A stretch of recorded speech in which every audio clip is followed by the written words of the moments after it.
안녕하세요. 평범한 직장인으로 살아가고 있는 한 가정의 아내입니다. 저는 운이 약간 좋은 정도의 평범한 사람이에요. 평범한 가정에서 태어나 대학을 졸업하고 평범한 직장인이 되어 결혼한 뒤 두 아들을 낳고 살고 있죠. 이런 평범한 팔자 자체가 운이 따라주었기에 가능했다는 걸 잘 알고 있어 늘 감사하고 긍정적인 마음으로 인생을 살아가고 있는데요. 이런 평범한 제 인생에도 아주 진절머리가 났던 사람으로 인해 겪어야 했던 소란한 시간이 있었답니다. 그 이야기를 지금부터 한번 들려드려 볼게요. 저는 위로 오빠 하나, 아래로 여동생이 하나 있는 둘째입니다. 회사를 다니며 맞벌이 하던 부모님은 교육열이 조금 높으신 편이었어요. 공부 열심히 해서 좋은 대학 가는 게 최고다 라고 생각하는 분들이셨거든요. 그렇다고 싫다는 걸 강요하는 분들은 아니었고 자식들의 말에 귀를 기울일 줄도 아는 분들이셨죠. 그런 부모님의 든든한 지원 아래서 열심히 공부해 오빠는 괜찮은 공대를 졸업한 뒤 개발자가 되어 회사 생활을 시작했고 저는 눈물 나는 참 길다면 길었던 취업 준비 끝에 공기업에 입사할 수 있었습니다. 아이들을 좋아했던 제 동생은 상냥한 성격에 어울리게 교대를 졸업한 뒤 초등학교 선생님의 길을 걷게 되었어요. 어? 이게 왜 안 되지? 이상하다. 내가 고장냈나? 무슨 문제 있으세요, 민경 씨? 프린터기가 갑자기 멈춰서요. 이거 제가 고장낸 거 아니겠죠? 어떡하죠? 제가 한번 볼게요. 당황하지 말고 그냥 다른 일 하고 계세요. 괜찮아요. 한편 전 회사에 입사한 뒤 지금의 남편을 만났습니다. 저보다 2살 위의 남편은 정말 착하고 남을 배려할 줄 아는 사람이었어요. 처음 입사해서 모든 게 어리버리했던 제게 친절하고 사려 깊었던 남편은 때로는 구세주 같기도 했죠. 저 어떡하죠? 제가 실수로 그만 문서를 잘못 보내버려서. 괜찮아요. 실수 안 하는 사람이 어디 있어요. 다음에 같은 실수만 안 하면 되죠. 우리 부장님과 과장님도 그렇게 뒤끝 기신 분들 아니고요. 그래도 너무 창피해요. 실은 저도 신입 때 결제대금 숫자를 잘못 기입하는 엄청난 실수를 저질렀거든요. 어찌나 쥐구멍에 숨고 싶던지. 그래도 결국 시간이 다 해결해 주더라고요. 보세요. 지금은 저 이렇게 회사 생활 잘하고 있잖아요. 남편은 제가 큰 실수를 저질렀을 때 다정하게 위로해 주기도 하고 따로 시간을 내어 미리 제 일을 검토해 주어 또 실수하는 일을 막아주기도 했습니다. 제 직속 사수도 아니었는데 너무 고맙더라고요. 회사에 적응하며 들어보니 남편은 저에게만 그랬던 게 아니라 모든 사람에게 친절하다고 소문이 아주 자자한 사람이었어요. 성재신 참 만능 천사야. 착해서 남들도 잘 도와주는데 자기 일까지 척척 잘해내니까 위에서 안 예뻐할 수가 없다니까. 누가 성재실 데려갈지 모르겠지만 그 여잔 진짜 복받은 사람일 거야. 그 복받은 사람이 제가 될지 누가 알았겠습니까? 직장 생활한 지 2년이 조금 지났을 무렵 저는 남편에게 고백을 받게 됐어요. 저 그동안 민경 씨가 곤란해할까봐 최대한 티 안 내려고 노력했어요.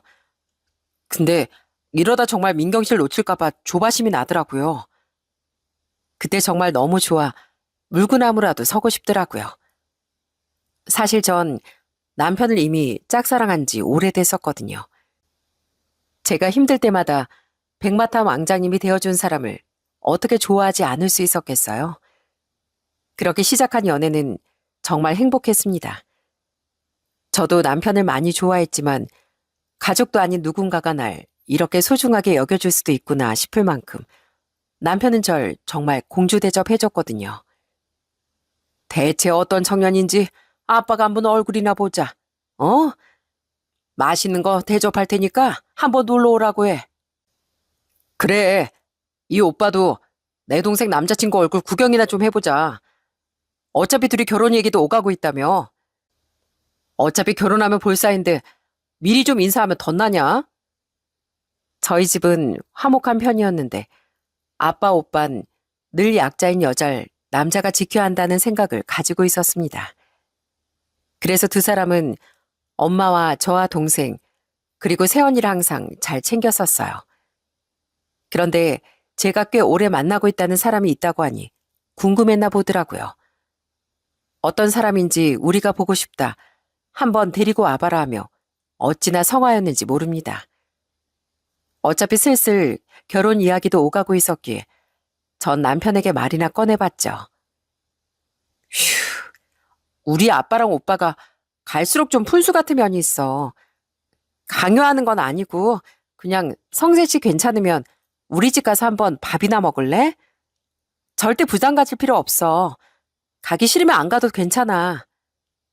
아니야. 민경이 너 나랑 결혼할 거 아니야? 그럼 언젠가 내 가족이 될 분들인데 당연히 괜찮지. 어차피 우리 결혼하게 되면 언제 할지 슬슬 얘기하고 있는 상황이었잖아. 이번에 그냥 첫인사 정식으로 드린다고 생각하면 되겠다. 다행히 남편은 흔쾌히 좋다고 말해주더군요. 그 뒤 무려 한우 세트를 선물로 들고 온 남편을 저희 가족은 열렬히 환영했어요.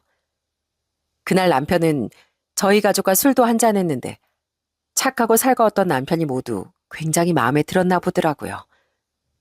기분이 좋았던 엄마 아빠는 벌써부터 남편을 사위하고 부르며 예뻐하셨죠. 민경아, 아빠는 우리 황서방 참 마음에 든다. 사람이 정말 예의 바르고 선하게 눈에 보여. 어떤 녀석이 우리 딸을 넘보고 있나 걱정했는데 그런 청년이라면 아빤 쌍술 들고 환영이야. 다행이라는 생각이 들면서도 한편으론 저희 가족의 과한 들뜸이 조금 부담스럽지 않았을까 걱정되더라고요. 하지만 남편은 그런 제 걱정에 웃으며 대답했죠. 부담? 아이, 전혀 안 그랬어. 오히려 빨리 너희 집 식구가 되고 싶더라고. 왁자지껄하고 화목한 분위기가 정말 좋았거든. 실은 우리 집은 분위기가 그렇게 좋은 편은 아니라서. 그리곤 자기 집 이야기를 꺼내자 남편의 표정은 조금 어두워졌습니다. 남편은 그동안 자기 집 이야기는 잘 하지 않았었어요. 그냥 어머니는 식당을 하시고 아버지는 은퇴 후 쉬고 계시며 형은 평범한 중소기업에 다니고 있다는 이야기 정도만 들었었죠. 그날 듣게 된 남편 가족의 이야기는 제 마음을 좀 아프게 만들었답니다. 우리 부모님은 성격이 정말 안 맞으셔. 그래서 내가 어릴 때부터 그렇게 다투며 사셨어. 아버진 욕심도 없고 온순한 분이셨는데 우리 어머니가 우악스럽고 좀 욕심이 많은 분이거든. 어머닌 그렇게 많지 않았던 아버지 월급을 갖고 그렇게 트집을 잡으셨어. 다른 집 남편들이랑 비교도 엄청 하시고. 그러니까 그 순했던 아버지도 언제부턴가 참지도 않고 똑같이 싸우시더라고. 그랬구나. 많이 무서웠겠다. 어릴 땐 그랬었는데 크다 보니까 그냥 그러려니 하게 됐어. 그러다 아버지가 얼마 전에 은퇴하시게 되면서 어머니가 아버지를 더 무시하기 시작하셨지. 그래도 아버지가 퇴직하면서 받은 퇴직금도 적지 않았는데 어머닌 그냥 더 돈을 벌 생각을 하지 않는 아버지가 게을러 보인다고 못마땅해 하신 거야. 아버진 또 아버지 나름대로 이젠 좀 쉬고 싶으셨던 거고. 그렇게 집안 분위기가 좋지 않았기에 남편은 더더욱 화목한 저희 집 분위기가 부러웠다고 하더군요. 또 남편은 시모에게 가진 서운함도 있다고 털어놓았죠. 형은 생긴 게 어머니랑 판박이고 난 아버지랑 많이 닮은 편이야. 그래서인지 어머니는 점점 나보다 형을 더 예뻐하시더라고. 왜 자식들을 다르게 대하냐고 아버지가 어머니한테 화도 많이 내셨지. 그렇게 난 늘 형이 먼저인 어머니한테 많이 서운해하면서 자랐어. 그렇다고 날 방치하듯 키우신 건 아니니까 감사한 마음도 물론 가지고 있지만 말이야. 늘 밝아 보이기만 하던 사람의 내면에 그런 쓸쓸함이 있었나 싶어 참 마음이 아팠습니다. 이 착한 사람의 상처를 제가 평생 옆에서 보듬어주고 싶더라고요. 이후 우리의 결혼 이야기는 본격적으로 진척되었고 전 시댁에 첫인사를 드리러 갔습니다. 어서 와라. 차 막혔을 텐데 오느라 힘들었지? 시아버진 절 웃으며 반겨주셨습니다. 시숙과 형님은 남편 일엔 별로 관심이 없어 그날 집에 와 있지도 않았죠. 그리고 그날 거실에 앉은 절 훑어본 시모가 한 첫마딘 딱 이거였습니다. 우리 집은 장남이 우선인 집이다. 혹시라도 직장이 좀 좋다고 네 형님 될 사람한테 괜히 우월감을 느낀다거나 하면 혼날 줄 알아라. 당황스럽더라고요. 형님 될 사람이라면 시숙의 아내를 말하는 것 같은데 저는 그 사람이 뭘 하는 사람인지 알지도 못했으니까요. 형님이 시숙처럼 평범한 중소기업에 다니는 사람이었다는 건 나중에 알았죠. 그러니까 시모는 자신이 예뻐했던 시숙과 형님이 우리보다 별로인 직장에 다닌다고 생각해 미리 제 콧대를 꺾어 놓으려고 했던 거예요. 나중에 들어보니 시모는 평소에 남편에게도 그런 식으로 종종 말을 했다고 하더라고요. 그렇게 시모의 첫인상은 영 꽝이었습니다. 그나마 시아버지가 제게 미안해하며 시모에게 화를 내셨죠. 당신 처음 인사 온 애한테 그게 무슨 소리야? 혼나긴 뭘 혼나? 지금 혼나야 할 사람은 당신이야. 얘 민경아, 미안하다. 신경 쓰지 말거라. 장남이 우선은 무슨 부모가 돼서 자식 차별하는 사람 치고 제대로 된 사람 하나 못 봤다. 난 그런 거 없으니까 너무 마음 상해하지 말고. 어머니, 민경이 저 믿고 결혼 결심해준 고마운 사람이에요. 그렇게 함부로 대하시면 저도 못 참습니다. 대체 직장 가지고 누가 누굴 무시한단 말이에요? 평소에 저한테도 형 무시하지 말라고 귀에 딱지가 않도록 말씀하시더니 이제 며느리 될 사람까지 가스라이팅 하시겠다는 거예요? 남편은 제게 미안해 어쩔 줄을 모르더군요. 그날은 어찌저찌 자리가 대충 마무리되었는데요.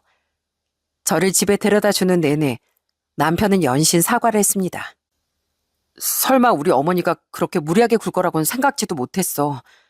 정말 미안해. 남편은 이후 한동안 제 눈치를 보며 제 눈을 제대로 보지도 못하더라고요. 어깨가 잔뜩 움츠러들어 있는 것이 안쓰러워 보여 왜 그러냐고 물었더니 남편은 떨리는 목소리로 이러더라고요. 민경이 네가 파혼 고민하고 있을까 봐. 당사자들끼린 괜찮은데 가족 때문에 파혼하는 사람도 많다고 하더라고. 난 정말 민경이 너랑 헤어지기 싫은데 내가 정말 중간에서 잘할 거라고 약속할 수 있는데 그런데도 네가 싫다고 하면 내가 붙잡으면 안 되는 거잖아. 그건 이기적인 거니까. 남편은 결혼 같은 일생일대 중요한 일을 제게 강요하면 안 된다고 생각했다더군요. 그래서 제게 아무 말도 못하고 조용히 기다리고 있었다고 하더라고요. 그리고 마지막으로 그래도 나랑 결혼해 준다면 내가 정말 잘할게. 난 너 없으면 안 돼 하며 눈물을 또르르 흘리는데 가슴이 아파 전 남편을 꼭 안아주었습니다. 물론 결혼하면 어쩔 수 없이 성재 씨 어머니 때문에 내가 마음고생 좀 하겠지. 그래도 내가 성재 씨랑 사는 거지 성재 씨 어머니랑 사는 거 아니잖아. 난 그동안 성재 씨가 어머니한테 받은 상처 안아주고 위로해주면서 살고 싶어. 그러니까 그런 걱정하지 마. 그리고 난 고부 갈등 생길 일 있으면 성재 씨가 중간에서 잘해줄 거라고 믿어. 물론 저도 시모 자리 때문에 고민을 안 해본 건 아니었습니다. 하지만 시모 하나 때문에 남편이라는 좋은 사람을 놓치면 후회할 것 같아. 전 남편을 믿고 결혼을 계속 진행하기로 마음먹었던 거죠. 저희 친정에서는 오빠 때와 똑같이 제가 결혼할 때도 6천만 원 정도를 도와주셨습니다. 너무 감사할 따름이었죠. 그런데 시댁의 경제권을 쥐고 있던 시모는 우리를 불러 자기는 한 푼도 못 도와준다고 못을 박더라고요. 그때 남편은 언성까지 높이며 서운해하더라고요. 그동안 제가 집에 용돈을 드려도 형보다 더 드렸는데 정말 너무하세요, 어머니. 내가 뭐가 너무해? 너 부모가 도와주는 걸 당연하게 생각하면 안 된다. 그런 게 아니라 형 결혼할 땐 어머니 1억이나 지원해 주셨잖아요. 그래서 못해도 최소한 절반의 절반이라도 저도 도와주실 줄 알았어요. 사람 마음이라는 게 그래도 저도 자식인데 형이랑 너무 다른 대우를 하시니까 서운하다는 거예요. 평생 시모에게 서운함을 쌓으며 살았던 남편은 결혼할 때마저도 그러던 시모에게 마음이 상했던 겁니다. 그때 시모가 내뱉은 핑계도 정말 성의가 없더라고요. 난 원래 마음속으로 먼저 장가가겠다고 하는 자식한테만 1억을 주겠다고 마음먹고 있었어. 아유 진짜야. 정 억울하면 네가 네 형보다 먼저 장가가지 그랬니? 이게 무슨 말도 안 되는 소리랍니까? 시아버진 우리에게 미안해서 어쩔 줄을 모르셨죠. 제게 미안해한 건 남편도 마찬가지였고요. 미안해. 사사건건 우리 어머니 때문에 처가에서 6천만 원이나 도와주시는데. 괜찮아. 우리끼리 모아둔 돈도 있잖아. 왜 자꾸 성재 씨 잘못도 아닌데 어깨가 움츠러들어. 어깨 쫙 펴. 앞으로 우리 돈 열심히 모아서 떵떵거리면서 잘 살자. 그럼 되지. 그렇게 결혼한 후 친정엔 종종 갔지만 솔직히 시댁엔 거의 기보만 하고 살았습니다. 시아버지께는 죄송하지만 남편부터가 그렇게 하고 싶어 하더라고요. 시모가 처음부터 제게 무례했던 점, 결혼할 때까지 시수가 자신을 다르게 대했던 점들이 남편에게 너무 큰 서운함을 안겨줬다고 하더라고요. 반면 친정 식구들은 자기가 가면 항상 떠들썩하게 반겨주었으니 친정에 가는 건 참 좋아했던 거죠. 우린 시댁의 명절, 어버이날, 시부모님의 생신 정도에만 갔는데 갈 때마다 기분 좋았던 적이 없었습니다. 으휴, 작은 애 넌 이런 것도 제대로 못하니? 네 형님이 만들어 놓은 전들 좀 봐라. 손이 얼마나 야무진가. 직장만 좋으면 뭐하니? 여잔 자고로 집안일이 야무지게 할 줄 알아야지. 적어도 제가 붙인 건데요. 형님은 저기서 나물 묻히셨어요. 저 원래 손이 야무지단 소리 많이 들어요. 시숙과 형님은 가만히 있는데 시모는 자기가 시숙이나 형님 입장을 대변이라도 하듯 자격지심을 느끼는 사람처럼 어떻게든 절 깎아내리려고 하더라고요. 하지만 전 덤덤히 맞받아쳤습니다. 가만히 있자니 남편 가슴에 쌓인 서러움이 생각나 오기가 생겼고 또 너무 과하게 행동하자니 그래도 어른인데 예의가 아닌 것 같아 딱 적당히 말입니다. 그랬더니 시모는 약이 올라 갈수록 절 못마땅해 하더라고요. 시모는 물론 남편에게도 똑같이 굴었고요. 우리 성호가 어릴 때 학교에서 상장을 얼마나 많이 받아왔는지 몰라. 내가 성호가 받아온 상장이란 상장은 죄다 집안에 걸어놨었다니까. 우리 성호가 운이 안 따라줘서 아직 그런 회사에 머물러 있는 거지? 앞으로 분명 더 크게 되래다. 성재 너랑 작은 애가 다니는 공기업 같은 데는 비교도 안 될 만큼 크게 될 거라고. 형이 받아온 상장이요? 전 형이 받아온 상장은 개근상밖에 기억이 안 나는데 그것도 딱 2번 받았었잖아요. 개근상이 받기 제일 어려운 상이고 모르니 너? 형은 그 어린 나이에도 학교 땡땡이 치고 늦잠 자느라 늦게 등교하고 그랬지만 전 5번이나 받았었어요. 그 개근상 어머닌 형한테밖에 관심이 없어서 잊어버리셨겠지만요. 그리고 형은 제가 다니는 회사가 들어오기 얼마나 까다로운데 대학도 공부하기 귀찮다고 도중에 중퇴한 형이 저보다 잘 된다고요? 형한테 미안하지만 글쎄요. 하지만 남편도 결혼 전처럼 더는 참고만 있지 않더라고요. 결혼 전엔 속으로만 상처받으며 참았다는데 이젠 자신이 참으면 시모가 저까지 더 만만하게 볼 것 같아. 그래선 안 될 것 같았다고 하더라고요. 당연히 시모는 그럴 때마다 분한 듯 씩씩대곤 했죠. 그러면서도 시모는 꼭 돈 요구는 우리에게만 하더라고요. 니들은 부모한테 효도도 안 하냐? 당연히 챙겨야 되는 명절 생일 이런 거 말고 평소에도 용돈 같은 거 보낼 생각 좀 해봐. 내 친구 누군 이번에 며느리랑 아들이 크루즈 여행 보내준다더라. 아주버님이랑 형님한테 보내달라고 하세요. 저희는 얼른 돈 모아서 집 사야 되거든요. 아이 너네가 걔네보다 돈 많이 벌잖아. 그리고 나 하나 여행 보내준다고 집 못 산다는 게 말이 돼? 티끌모아 태산 모르세요? 당연히 말이 되죠. 그리고 어머님, 솔직히 지원은 아주버님네만 1억이나 해주셔놓고 왜 자식돌인 저희한테만 바라세요? 어머님 기준에선 저랑 저희 남편은 못난 자식이고 며느리인데 더 사랑스럽고 잘난 자식들한테 효도를 바라도 바라셔야죠. 맞아요, 어머니. 그래도 우리가 기본이나마 어머니를 챙기는 건 다 아버지를 봐서예요. 칭찬받는 자식 따로 있고 효도하는 자식 따로 있는 거 아니잖아요. 하지만 우린 기본적인 것 외엔 모두 딱 잘라 거절했습니다. 시모가 우리에게 계속 뭔가를 바랬던 건 시모가 그렇게 아끼던 시숙과 형님은 효도와는 거리가 먼 사람들이기 때문이었어요. 형님은 나쁜 사람은 아니었는데 계산적이고 차가운 사람이었어요. 시모가 자기를 예뻐하는데도 별로 관심도 없고 말없이 주방에서 할 일만 하다 밥을 다 먹으면 시숙에게 빨리 가자고 눈치 주던 사람이었죠. 한 번은 그래도 가족인데 대화라도 좀 나눠볼까 싶어 먼저 말을 걸었었는데 형님은 딱딱한 말투로 이런 말을 하더군요. 동서가 좋은 사람 같긴 한데 난 시댁 식구들이랑은 전혀 친해질 생각이 없거든. 나한텐 시댁에 오는 일 자체가 불편하고 스트레스거든. 며느리잖아. 그래도 결혼한 책임이 있으니까 딱 기본만 하고 있는 거야. 솔직히 난 저 인간이랑 결혼한 것 자체를 후회 중이기도 하고 매사에 게으르고 의욕도 없고 한심한 인간인 줄 결혼 전에 왜 미처 몰랐을까 싶어. 그런 형님간 끝내 가까워질 수 없었습니다. 그리고 형님의 말대로 시숙은 매사에 손 하나 까딱하기도 귀찮아하던 게으르고 한심한 사람이었어요. 시댁에서 가족들이 분주히 움직일 때도 드러누워서 TV만 봤고 자기에게 잘해준 시모에게 다정한 말 한마디 건네는 꼴을 못 봤죠.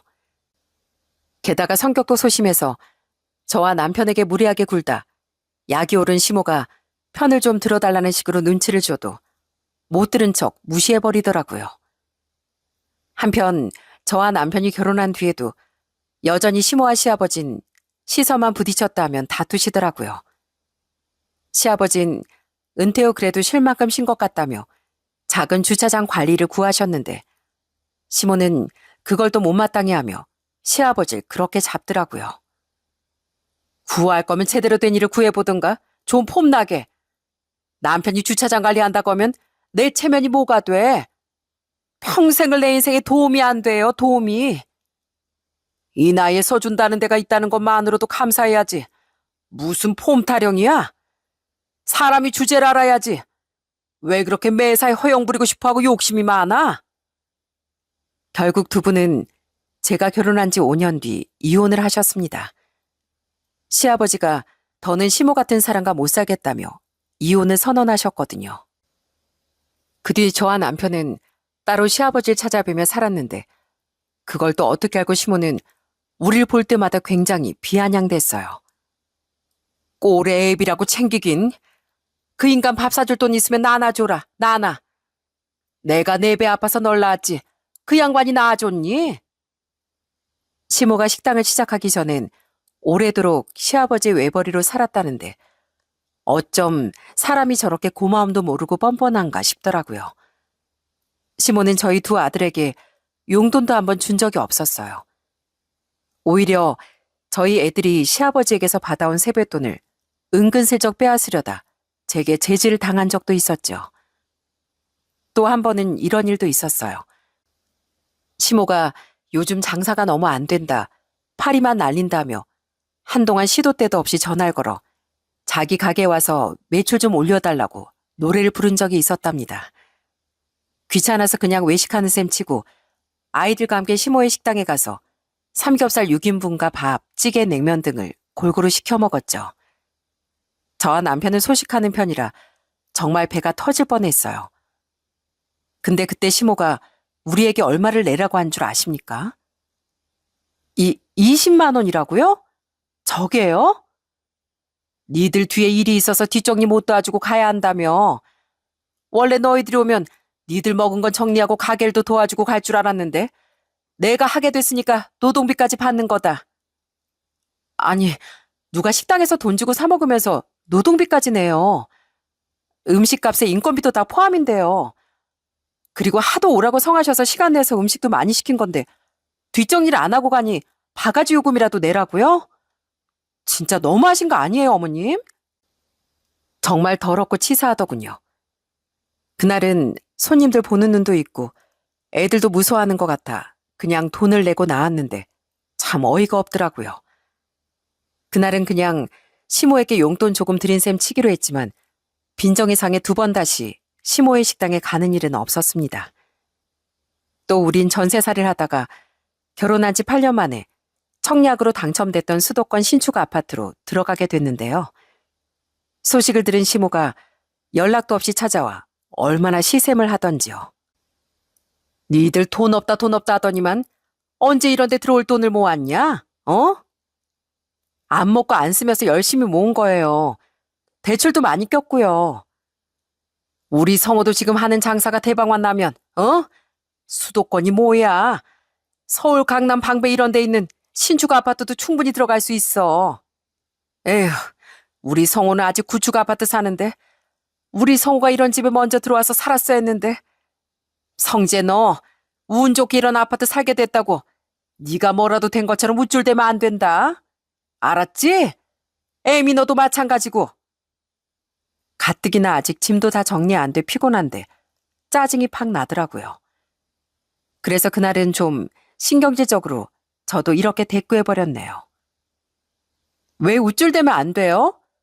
그동안 열심히 노력해서 좋은 직장 들어가고 그 직장에서 받은 월급 아끼고 아껴서 이런 좋은 집에 들어온 건데 스스로 좀 기특해도 되죠. 아주버님도 지금 하는 장사 잘 돼서 강남, 방배 이런 데 있는 아파트 들어가면 실컷 우찌리하라고 하세요. 그리고 저희 지금 정리할 짐도 많고 정신도 없으니까 이만 좀 돌아가 주세요. 뭐야? 시애미가 왔는데 밥도 안 주고 쫓아내?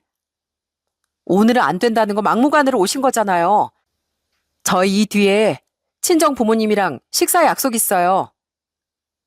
진짜 뭐 이런 사람이 다 있나 싶더라고요. 시모는 무안했는지 얼굴이 빨개져선 또 씩씩거리며 돌아가 버렸죠. 시모는 그렇게 항상 시숙이 제 남편보다 더 잘 될 거다 노래를 부르며 살았는데요. 당시 직장을 그만두고 성공하겠다며 장사를 시작했던 시숙은 그런 시모의 바람을 이루어주지 못했습니다. 우리가 집을 산 지 2년 뒤 계속 내리막길을 걷던 시숙의 장사는 폭삭 망하고 말았거든요. 직접 자기가 발로 뛰며 노력할 생각은 않고 사장이랍시고 으스대기만 하며 직원들에게 갑질하고 직원들에게 모든 일을 맡긴 결과는 그렇게 참담했죠. 그때 현실적인 형님은 안 그래도 벼르고 있던 시숙과 바로 이혼해버리더군요. 자신의 딸도 데리고서요. 장사를 시작하기 전에도 실직 기간이 꽤 길었던 시숙은 재산 분할도 불리하게 받아 거의 빚만 남은 채 갈 곳을 잃고 말았습니다. 니들은 우리 성호가 불쌍하지도 않니? 성재는 형제애도 없어? 형제끼리 힘들 때 좀 돕고 사는 거지. 그때 시모는 시숙을 데리고 저희 집에 찾아와 아주 황당한 요구를 하더라고요. 시숙을 저희 집에서 데리고 살라고 말입니다. 시숙은 평소처럼 시모 뒤에서 입을 꾹 닫고 있었는데 내심 자기도 그러고 싶었는지 기대에 찬 눈빛을 보내고 있더라고요. 남편은 황당한 듯 말했죠. 우리 집에 방 없어요. 애들 방 하나씩 주고 하나는 우리가 쓴다고요. 그리고 형이랑 저 사이에 깊을 우애도 전혀 없는데 제가 왜 형을 데리고 살아야 돼요? 어머니 집에 방 남잖아요. 형 거기서 살면 되겠네요. 기왕 사는 거 낡은 우리 집보다 네 집이 낫지. 여기는 아직도 새 거 같잖니. 예, 애미야. 며느린 시숙도 남편만큼 귀하게 대접해야 하는 거 알지? 애들은 한 방 같이 쓰라고 하고 네 시숙 좀 네가 데리고 살아. 애가 상심이 큰 것 같으니까 밥도 좀 잘 해먹이고. 제가 남편이랑 결혼했지 아주버님이랑 결혼했어요? 제가 왜 평소에 말도 거의 섞은 적 없던 아주버님을 모시고 살아요? 대충 보니까 아주버님이 낡은 어머님 집보단 저희 집에서 살고 싶다고 은근하게 뒤에서 말한 모양인데 저흰 그럴 생각 눈꼽만큼도 없네요. 어머님이 그렇게 아끼는 언젠가 대성할 아들은 어머님이 직접 끼고 사세요. 기가 찼던 우린 끝까지 나가지 않으려던 시모와 시숙을 등 떠밀며 내쫓았습니다. 시숙도 시모도 정말 어떻게 이렇게 뻔뻔할 수가 있나 싶더라고요. 그 뒤 우리를 너무 우습게 아는 것 같아 우린 시모를 보러 거의 가지도 않았습니다. 그래도 아주 최소한의 자식된 둘인 해야 우리 아이들에게 그 복이 돌아온다는 아빠의 조언에 우린 딱 명절에만 시모를 보러 갔죠. 가기는 가되 예전에 형님처럼 우린 딱 할도리만 하고 금세 자리에서 일어났죠. 버스도 정류장에서 니들보단 오래 머물다 가겠다. 와서 말도 제대로 안 하고 입만 꾹 닫고. 성재 너 내가 네 부모긴 하냐? 엄마인 난 되지도 않은 장사 수입으로 꾸역꾸역 백수인 네 형까지 먹여 살리고 있는데 니들만 잘 먹고 잘 살면 된다 이거야? 그럼 형더러 일을 하라고 하지. 왜 저한테 뭐라고 그러세요? 그럼 저희 이만 가보겠습니다. 시모는 우릴 볼 때마다 투덜거리더군요. 그런 시모도 너무 싫고 다시 일을 구하긴커녕 방에 틀어박혀 컴퓨터 게임만 하느라 살이 10kg는 넘게 쪄 보이던 게으른 시숙도 싫었어요. 저희만 보면 은근슬쩍 돈 10만 원이라도 안 주나 군심을 흘렸거든요. 보니까 자기 딸의 양육비도 제대로 못 보내고 있는 것 같던데 자기 엄마 등골까지 빼먹고 살고 있는 시숙이 너무 한심했죠.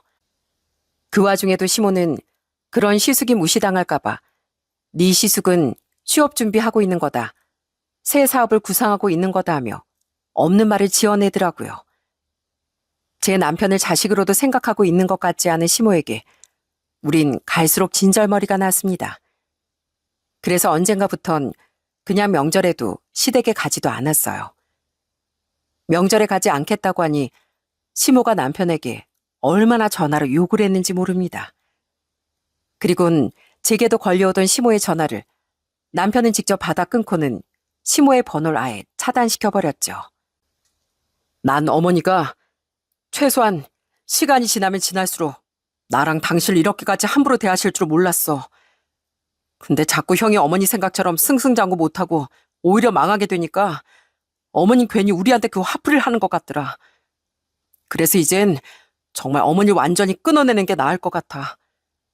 그동안 내가 한다고 했는데 그래도 당신 마음고생을 너무 시킨 것 같아서 정말 미안해.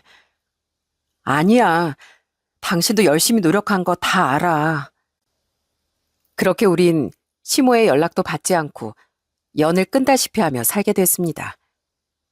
남편에게 직접 이야기를 들은 친정 부모님은 속상해하며 남편을 위로해 주셨죠. 천륜을 끊는 일이 얼마나 어려웠겠냐면서요. 그렇게 우린 시아버지만 가끔 찾아뵈며 살았는데요. 시숙이 이혼한 지 4년 뒤 어느 주말 대뜸 시모가 저희 집에 찾아왔더라고요. 70이 넘은 몸으로 웬 커다란 캐리어까지 들고서요.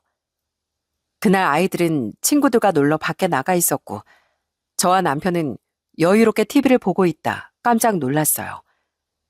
하도 초인종을 눌러대기에 하는 수 없이 우선 문을 열어줬더니 시모는 다짜고짜 캐리어를 끌고 집 안으로 들어왔습니다. 그리곤 황당해하고 있던 저와 남편에게 대뜸 더 기가 찬 말을 하는 거예요. 그게 웬 짐이에요? 여긴 왜 오셨어요? 내가 내 자식 집 온다는데 뭐 못 올 때라도 왔냐? 고얀 것들. 그동안 내가 전화라도 받지도 않고 명절에도 안 오고. 애미 너도 성재 너도 니들 같은 후레 자식들도 또 없을 거야. 그동안 어머님이 저랑 남편한테 한 일을 생각해 보세요. 어머님도 그렇게 우리가 싫고 저희도 어머님만 떠올리면 스트레스부터 받는데 저희가 굳이 어머님을 뵈러 가고 싶겠어요? 남편이라도 가고 싶으면 가라고 했더니 자기도 어머님을 생각하면 숨이 턱 막힌다고 하더라고요.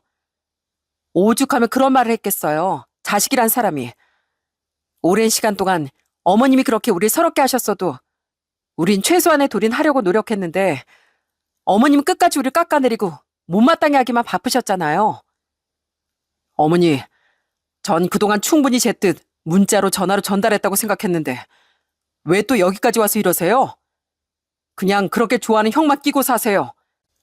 대체 왜 저를 가만히 못 내버려둬서 안달이냐고요? 우리에게 욕짓거리를 하려고 왔나 싶어 저와 남편은 울분을 토해냈습니다. 하지만 시모의 진짜 용건은 따로 있었더군요. 이어진 시모의 말을 듣고 우린 정말 더더욱 황당함을 감추지 못했어요. 그래도 천류는 끊을 수 있을 것 같아? 난 성재 널 낳아줬으니까 너는 나한테 자식 도리를 해야지. 며느리 내미 너도 마찬가지고. 됐고, 내가 본론부터 말하마. 내가 좀 알아보니까 니들 이 집값 처음 들어올 때보다 3억이나 올랐다며? 역시 괜히 청약청약 하는 게 아니라니까. 그거 어차피 니들 꽁돈 생긴 거나 마찬가지니까 니 대출 좀 받아서 3억 좀 해다오. 뭐라고요? 저희 집 시세는 또 언제 알아보셨어요? 그리고 저랑 남편이 왜 대출까지 받아서 그래야 되는데요? 내가 공경에 처했으니까 자식인 너희가 당연히 도와야 할 거 아니냐? 내가 저기 뭐냐 노후 좀 제대로 대비해 놓으려고 지식산업센터인가 뭔가에 투자를 좀 했었다. 요즘 장사도 계속 파리만 날려서 따로 돈 주머니 하나 차야겠다 싶어서. 그게 세금 감면도 많이 되고 분양만 받으면 월 수입이 500 이상 된다고 하도 홍보를 하길래 내가 가진 돈 다 끌어모으고 내 아파트 담보로 3억 대출까지 받아서 5억짜리 하나를 분양받았어. 근데 그 투자가 완전히 쪽박이 나버린 거야. 들어보니 시모는 어디서 듣게 된 홍보에 귀가 팔랑거려 무리한 욕심을 부린 모양이더군요. 여러분도 뉴스를 보면 아시겠지만 지식산업센터가 여기저기 특히 경기도권에 많이 지어져 있고 경기까지 어려워져 공실이 정말 많다고 합니다. 시모의 경우도 마찬가지였어요. 임차인은 안 나타나는데 계속 한 달 이자만 100만 원이 훨씬 넘게 나가고 있다며 시모는 너무 힘들다고 하소연을 하더라고요. 가게 장사도 갈수록 안 되고 성호는 이를 구할 생각이 전혀 없으니 생활비 내가 다 내야 되고 이자는 갈수록 감당이 안 되니 진짜 죽을 맛이더라. 그래서 니들 생각이 난 거야.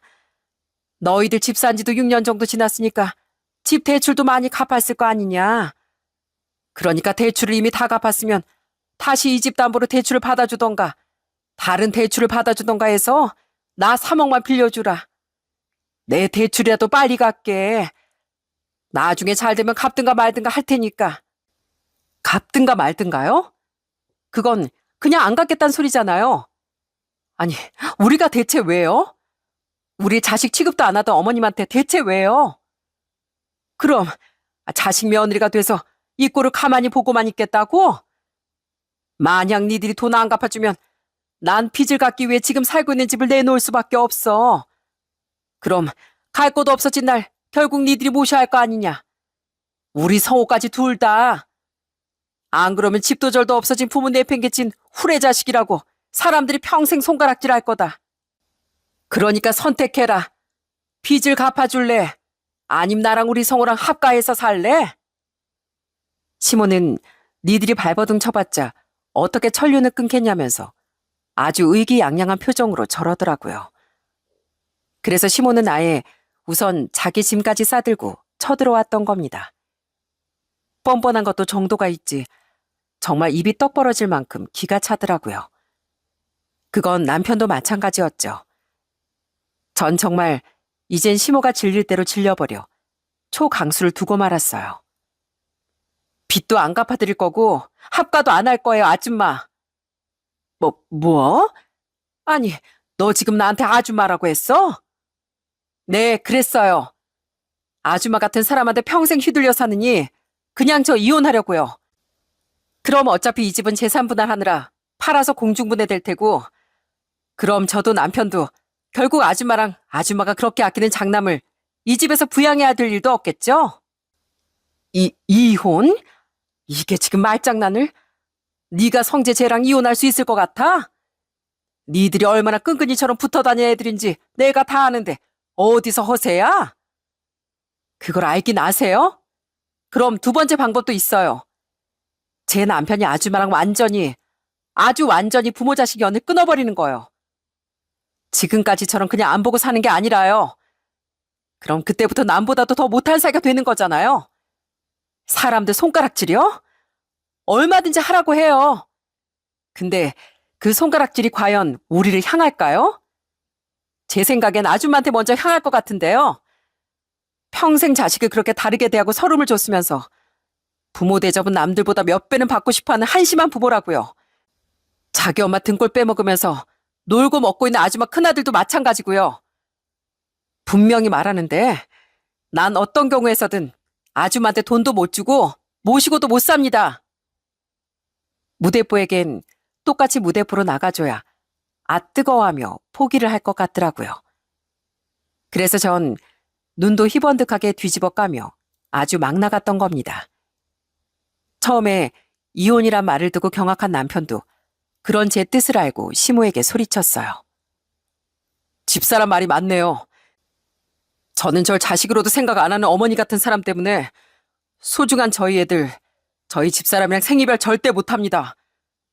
그러니까 이젠 저 지긋지긋한 어머니 평생 끊어낼 거예요. 부모란 사람이 자식 행복을 빌어주긴커녕 어떻게든 못 살게 못 굴어서 안달일 수가 있어요. 효도를 바라려거든 그렇게 좋아하던 형한테나 가서 바라세요. 이젠 저한테 어머니는 없습니다. 저한텐 이제 아버지뿐이에요. 그러니까 또 찾아오면 아예 경찰에 신고해버릴 겁니다. 예, 성재야. 경찰이라니? 너 아무리 그래도 어떻게 엄마한테... 방금 제 말 못 들으셨어요? 저 이제 어머니 없다고요. 그러니까 나가세요, 아줌마. 난 가장이고 내 마누라, 내 애들부터 지켜야겠습니다.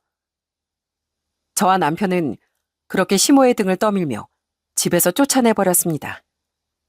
이번에야말로 완벽하게 시모와 인연을 끊겠다는 다짐을 하면서요. 저는 몰라도 제 남편이 그렇게까지 강하게 나올 줄은 몰랐는지 당시 70대 초반이었던 시모는 희말이 없이 쫓겨나고 말았죠. 미안해 여보. 어머니를 다 정리했다고 생각했는데 이렇게 끝까지 아나무인으로 나오실 줄은 정말 몰랐어. 아니야. 당신 잘못도 아니고 당신도 끝까지 최선을 다했잖아. 그래도 당신이 오죽했으면 이혼이란 얘기까지 꺼냈겠어? 여보, 나 앞으로도 어머니랑 관련된 모든 일에 똑바로 처신할 거야. 그러니까 힘겹겠지만 제발 나 버리지 말아줘. 내가 정말 더 잘할게. 알겠어. 난 당신 믿어. 그러니까 울지만 나까지 눈물 나잖아. 남편은 과거 제게 파혼하지 말아달라고 애원했을 때처럼 눈물을 흘리더라고요. 그런 남편이 여전히 안쓰러웠던 전 과거의 그날처럼 남편을 꼭 안아주었습니다. 그런데 그 다음날 저희 집에 누가 찾아왔는지 아시나요? 웬일로 이번엔 시숙이 용기를 내어 저희 집으로 찾아왔더라고요. 남편과 함께 퇴근하다 아파트 아래에서 시숙을 마주친 우린 너무 뜻밖이라 걸음을 주춤했죠. 우릴 발견한 시숙은 머뭇머뭇 다가와 이러더라고요. 안녕하세요, 재수씨. 저기 성재 오랜만이다. 무슨 일이야 여기까지. 어머니 어제 여기 다녀가셨다며? 근데 일이 제대로 안 됐다고 집에 와서 우시더라. 성재 너희 도움이 없으면 우린 살고 있는 아파트 팔고 조그마한 집으로 이사 가야 하는데 노년에 그렇게 처량하게 사시기 싫다고. 그래서 말인데 성재야. 네가 어머니한테 서운함이 많이 쌓여있는 건 알지만 어떻게 조금만 도와주면 안 될까? 우선 돈부터 해주면 나중에 어머니가 어떻게든 갚으실 수 있도록 내가 노력할게. 재수씨, 같은 여자로서 저희 어머니 불쌍하잖아요. 좀 도와주세요. 말투야 공손했지만 그 내용은 전혀 공손하지 않더군요. 저는 기가 차서 시숙에게 말했어요. 그러니까 좋게 말씀하신 것 같아도 결국 이거잖아요. 아주버님은 여전히 일 구하기도 싫고 아주버님을 그렇게 위해준 어머님한테 빌붙어서 살고 싶으니까 우선 우리가 어머님을 도와줬으면 싶다고요. 그 돈도 어머님이 어떻게든 갚을 거고 아주버님은 그냥 아무것도 안 하겠다는 거잖아요. 그런 아주버님이나 제 남편한테 준 건 서른밖에 없으면서 뻔뻔하게 자식 도리를 바라는 어머님이나 정말 똑같이 뻔뻔하고 우스운 사람들이네요. 재수씨, 그래도 사람이 용기 내서 왔는데 말을 왜 그렇게 합니까? 난 그냥 가족끼리 어려울 때 좀 돕자고 한 거죠. 형, 우리 집사람한테 언성 높이지 마. 그리고 가족끼리 도와? 명절에 그 흔한 전부치기 설거지 한번 안 도와줬던 사람이 식탁에 수저조차 놓을 생각도 없던 사람이 막상 아쉬워지니까 이제 와서 가족끼리 돕자고? 흥, 웃기지 마. 어머니가 형만 예뻐할 때 형은 나한테 한 번 미안해하지도 않고 당연하게 받기만 했지? 당연하게 받았던 그것들 이젠 형이 나가서 일을 하든 뭘 하든 알아서 어머니한테 갚아. 아버지 내가 알아서 챙길 테니까. 형도 이제 내 형 아니야. 그러니까 어머니한테 했던 말 똑같이 해줄게. 또 찾아오면 경찰에 신고할 거야. 그러니까 2번 다시 찾아오지 마. 찌질한 시숙은 결국 얼굴이 시뻘개진 채 돌아간 뒤 2번 다시 찾아오지 않더라고요. 반면 시모는 끝까지 포기를 못했는지 저희 집에 또 찾아와 난동을 부리더군요. 저희가 문을 열어주지 않으니 현관문을 마구 두드리며 고함을 지르고 들어눕기까지 했던 거예요. 니들이 그러고도 자식이야? 이 못된 것들, 천벌받을 것들아. 부모가 길바닥에 나앉게 생겼다는데 그걸 외면해? 하지만 우린 경고했던 대로 경찰을 불러 시모를 쫓아냈어요. 진짜 경찰이 들이닥쳤을 때 나가서 보니 시모는 얼이 빠져 있더라고요. 남편이 정말로 자신을 경찰까지 불러 쫓아낼 줄은 몰랐던 거죠. 그리곤 그제야 시숙처럼 저희 집에 발길을 끊더라고요. 그렇게 지금은 1년 정도가 지났는데요. 그 뒤 시모는 울며 겨자 먹기로 헐값에 그 공시를 처분했다더군요. 난생 처음 해본 무리한 투자가 쫄딱 망해버린 거죠. 그리곤 남은 대출을 갚기 위해 살던 아파트도 팔고 작은 집으로 시숙과 이사를 했다고 하더라고요. 어떻게 알았냐고요? 우리가 전화를 받지 않자 시모가 모르는 사람의 휴대폰까지 빌려 제게 전화를 걸어 술주정을 부리며 다 말했거든요. 장사도 갈수록 더 안 돼서 결국 하나 있던 아줌마도 내보냈다. 내가 70이 훌쩍 넘었는데 혼자 그 힘든 주방일 설거지 서빙까지 다 하고 있다고. 성호 그놈은 게임해야 된다고 가게도 한 번 안 돌아오고 나 너무 힘들다 힘들어. 니들이 작년에 날 도와주기만 했어도 내가 이 꼴로 살고 있진 않았을 텐데 이게 다 니들 때문이야. 어차피 우리가 도왔다고 해도 그 공실은 헐값에 처분해야 했을 텐데 왜 그게 우리 탓이라는 건지 이해가 되지 않았습니다.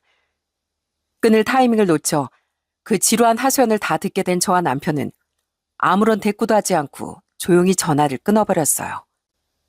그리곤 그 번호도 바로 차단해버렸죠. 그 뒤로도 시모는 누구의 것인지 모를 각기 다른 휴대폰 번호로 계속 저와 남편에게 이런 문자를 보내더군요. 니들은 자식도 아니야. 이 천벌받을 것들아. 그럼 그럴수록 우린 시모에게 악감정만 더해질 뿐이라는 걸, 그래봤자 자신에게 득될 건 아무것도 없다는 걸 시모는 모르나 보더라고요. 그렇게 끝까지 모르고 시숙을 챙기며 고생을 하다 아마 시모는 쓸쓸한 마지막을 맞지 않을까 싶습니다. 우린 지금 여전히 시아버지를 한 번씩 찾아뵈며 지내고 있어요. 시모의 만행을 듣고 시아버진 정말 민망해하셨죠. 그리고 시아버지보다 여전히 저희 친정아빠를 더 좋아하는 남편 덕에 우린 친정엔 여전히 자주 찾아가고 있습니다. 자네 정말 괜찮나? 천륜을 끊는 일이 쉬운 일이 아닌데 웃고 있어도 자네 속이 말이 아닐 것 같아 걱정이네. 전 정말 괜찮아요, 장인어른. 때로는 아무리 부모 자식간이라도 아닐 땐 끊어낼 줄도 알아야 제 진짜 가족을 지킬 수 있는 거더라고요. 이런 남편의 말처럼 아무리 가족이라고 해도 아닌 인연을 억지로 끌고 가는 건 모두를 불행하게 만드는 일 같습니다. 남편과 전 앞으로 시모와 시숙을 잇고 진정한 가족인 우리 아이들과 친정 식구들 그리고 시아버지만 잘 챙기며 삶을 씩씩하게 살아가려고 해요.